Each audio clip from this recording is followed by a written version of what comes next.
Right, here we are. We've had a couple of days away from the model. I've been away over the weekend, but we're back now, and we're still dealing with the wing and the nacelle assemblies. Okay, so the nacelles have been assembled and glued together, but they haven't yet been glued to the wings. Now, I've had to make a decision on this model. Unfortunately, when assembling the main undercarriage legs, which you can see here, I managed to break one of the main undercarriage legs, so rebuilding it's not a problem, but my feeling is I'll never get it quite as strong as it otherwise would have been. It's one of the things when scales of models get larger, bits that in smaller scales will be in one part inevitably get broken down into multiple parts, leaving you with joins and stuff to deal with, and I managed to snap a piece of this undercarriage leg off when I was assembling it. So the decision I've come to is that although I left the nacelles off to get nose weight in here, what we're going to do, based on the fact that this is a display model and it won't be sort of in my collection, it's going to go in a display case hopefully somewhere in a model shop. I'm not going to put any nose weight in this model at all. I don't want to put any stress on the undercarriage legs, so what I'm going to do is I'll build a tail prop for it later. And then we'll kind of deal with it, deal with the tail sitting that way. So this leaves me in a position at the moment where I'm more or less ready to glue the nacelles onto the wing. Now, one of the things that's happening is if you look at the, I'm just going to remove all the masking tape from this that I've used to hold this together. Now there's a fair few panel lines on these nacelles. Okay, and the joins are quite prominent, so they're going to need dealing with.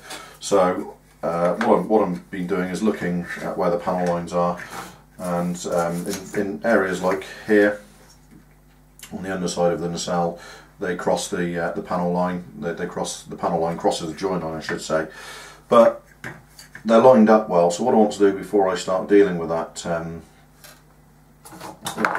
join is I just want to carry that panel line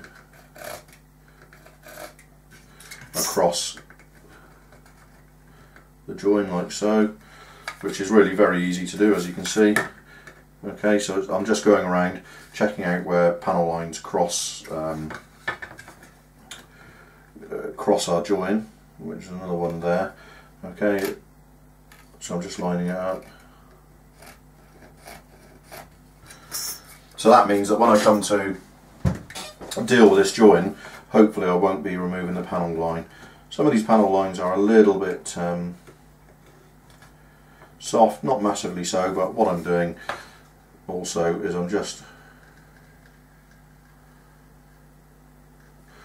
lightly eking them out with my scriber to deepen them up a little bit. Just a couple of passes with the scriber is plenty to sharpen them up. You can go to town on this if you want. You can add rivet detail and all that kind of stuff that some modelers choose to. I'm not going to for this one, but I just want the panels to be a little bit sharper than they are. So they are pretty good because the scriber isn't needing any help really to follow them, which indicates that they're pretty good already. So this is just a personal thing of mine.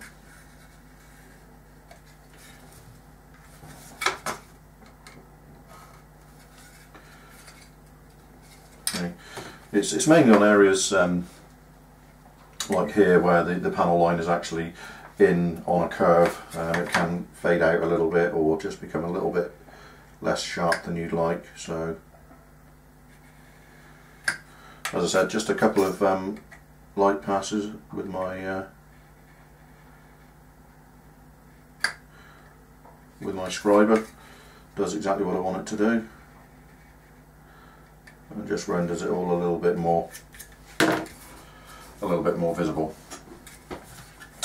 So we're test fitting the nacelles to the wings, and in general it's a fairly good fit. We will have a join line in here to be dealt with. And the other thing I'm noticing is, I don't know if you can, if this is picking it out, I hope the light is catching it, but we've got a couple of large sinkholes, not sinkholes, ejection pin holes here in the bay, which will be visible. So I've decided that I'm going to deal with them, so that they're actually quite deeply punched out. Okay, and it's the same on both wings. Again, hopefully you can see. Hopefully you can see here and here. So I want to deal with those. So I'm going to use my favourite super glue and talc to fill those up. So here's my. This is my talcum powder with a little bit of pigment in it to make it black, and I'm just trying to find my, so some Zappa gap filling super glue. Okay, just going to put a bit there, add some of the pigment to it. Okay,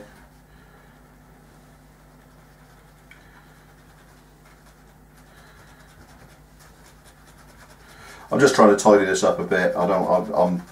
You know, I don't want it to be perfect, but it's something that is, you know, I do want to at least tidy up to a degree. So let's just move that slightly out of the way there. Okay, and you've got a fair few. You've got a minute or two to deal with this, to manipulate this stuff once it's mixed together.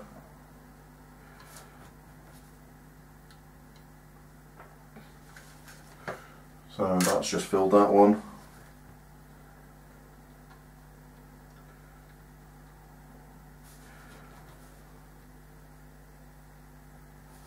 Now you can pretty much see how deep those ejector pin marks are by the fact that the glue has flowed in and filled up exactly the mark. It hasn't flowed over the surface any.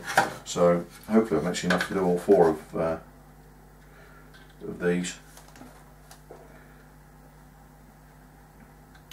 Although it is looking a little bit increasingly close. But let's have a look. Let's see if I've just.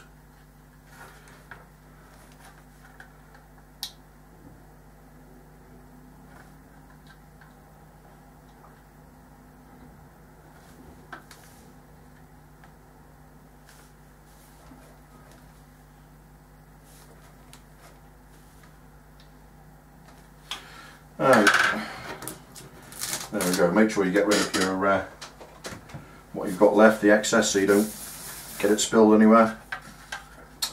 And there we go. That's those filled in. So I'm just moving it round to keep it flowing until it starts to actually go off. Okay, because it is, you know, it will pull. So you can use a little bit of accelerator if you like. I'm not bothering in this instance. And so we'll let that dry for a few minutes, and then we can immediately get in there with our sanding sticks and deal with those. So I'll get back to you when we're ready to do a bit of sanding on those parts. Okay, so as you can see, I've given it a few minutes to dry off, and now we're going to go in with a skinny sander like this. In fact, what I'm going to do is just clip the end off this skinny sander, because I've worn that down a bit, so it's just a case of snipping the end off to reveal some fresh sander, and then we're just going to work in there like so. It's not going to take very long.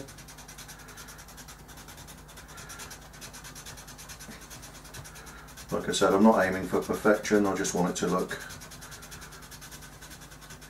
better.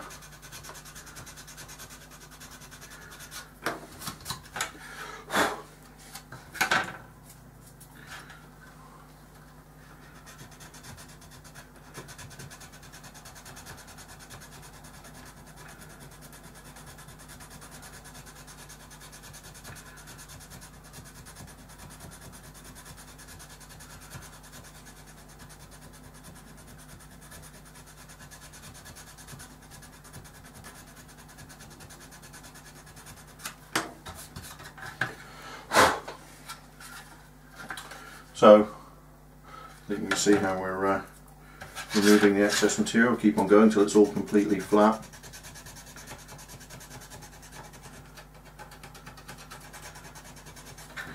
If you want to change the angle that you're going in at, you can do that as well.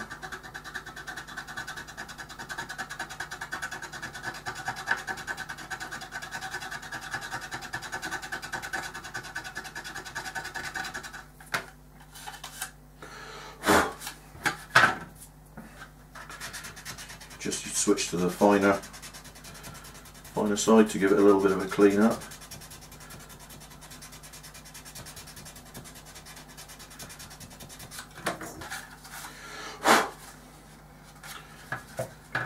And if we add the if we go and add the nacelle, you can see now exactly what we were trying to fill, how visible that mark is, and how important it was to fill that, because that'll be clearly visible on the finished model. So as you can see, that was just the work of a few minutes. Okay, get some finer grits and some sanding sponges and things to work in there to polish it out when you've removed the bulk of the material. And that's all we're looking at really, is just making some quick, simple improvements to the model. So I'm just going to work over all of these on both wings, and then we can look at actually starting to glue the nacelles together. So I'm going to work on these, and I'll see you back when I've finished these and we're ready to move on to actually glue the nacelles on.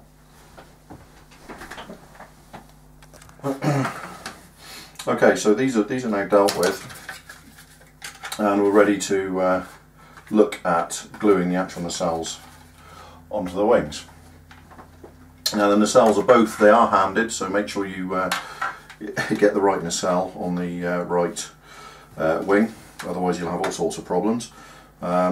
These fairings are different on each side, so make sure you match them properly. Now there's quite a lot of joining area along here and here on both nacelles. So what I'm doing is I'm just dry fitting and checking what fits where. So it all, you probably heard that clip. So it all goes into place fairly nicely. So my intention is to more or less tack it in place with some super glue, particularly making sure that these areas here are firmly pressed into place. So I'm going to use super glue, and I'm also probably going to use I'm just going to use a little bit of plastic safe accelerator for that as well. So let's get some super glue out and just onto a little upside down. The bottom of Tamiya paint pots are great for this sort of just putting a little bit of super glue on. So generally I'm happy with the fit I've got here. It's going to need a little bit of tease, a little bit of holding in place while it sets, but nothing that we can't deal with. So I'm just looking on the inside of here for this portion here, and making sure we've got a good bit of super glue along here. Okay, so there's the super glue along there and there, so it's just easing this into place. It really is a surprisingly good fit. So what I'm going to do is hold that in place, okay, and then I'm just going to run a little bit of our accelerator into the joints from both sides, okay, and then I'm going to do the same on this side. You can see a little bit of filling is going to be necessary, but nothing too strenuous. That's those more or less held in place. The fit really is pretty good, so they're secured in place. So what I'm going to do now with this nacelle is switch to normal liquid cement. Now it's going to be a definite join line along this, so I'm quite happy to go with my one of the quick acting cements, so I'll use Mr. Cement S for this join. Okay, so I'm just holding it in place.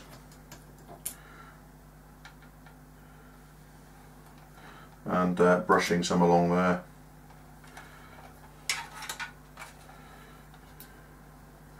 Same on this side. Quite liberal. Most of this will evaporate off very quickly. Going to put some. Now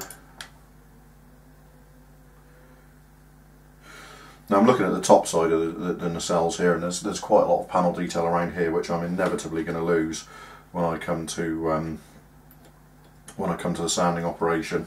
And there's quite a gap here, so I'm going to use super glue along the rear of this joint. So let's just get a bit of super glue on a cocktail stick,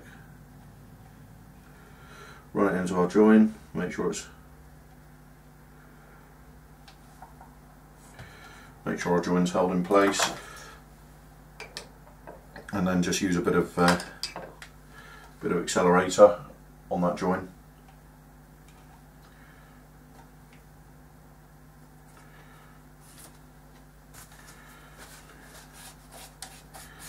And that's that joint dealt with. So in looking over what we've done, I'm just going to add a bit more glue along here. What we've got, and I hope you can see, is we've got some very minor gaps along here, which I'm probably going to use some Mr. Surfacer for. Okay, this is pretty good.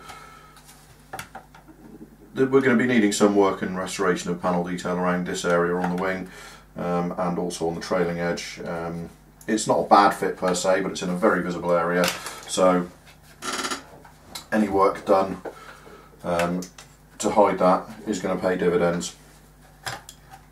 The joins on the inside here, we'll look at sanding them out, and sanding them out between the ribs.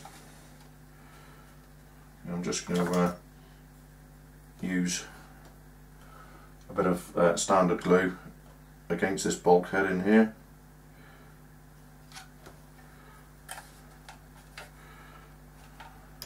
And the same against the bulkhead here.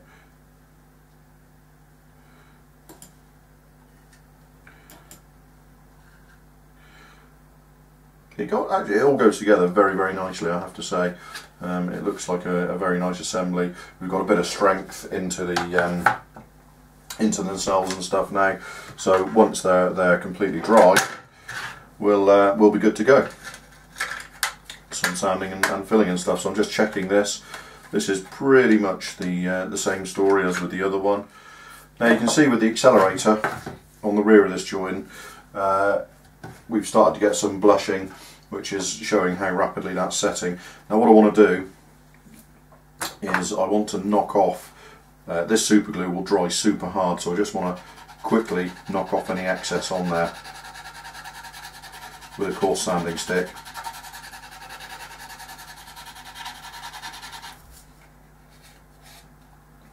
And then all that means is that it won't get any nasty super hard lumps of super glue when it's set. And I'm very pleased to say that looking at the way this joint's gone together, I'm actually not going to lose very much detail at all in dealing with it. So again, on this side, remember we're just doing it on this bit where the super glue has gone off, just to knock all the high spots off. Then we can let it set properly and start dealing with our joins. So that's all I wanted to do there. Okay, so there's both of our nacelles in place on the model now. So we'll just be waiting for those to dry, and then we can think about dealing with all the seams and any rescribing and stuff that's needed on the nacelles. But as you can see, it's rapidly turning into a sizable model. So I'm just going to show you just dry fitting the fuselage together, and these wings are an incredibly snug fit onto these spars. They go on very nicely.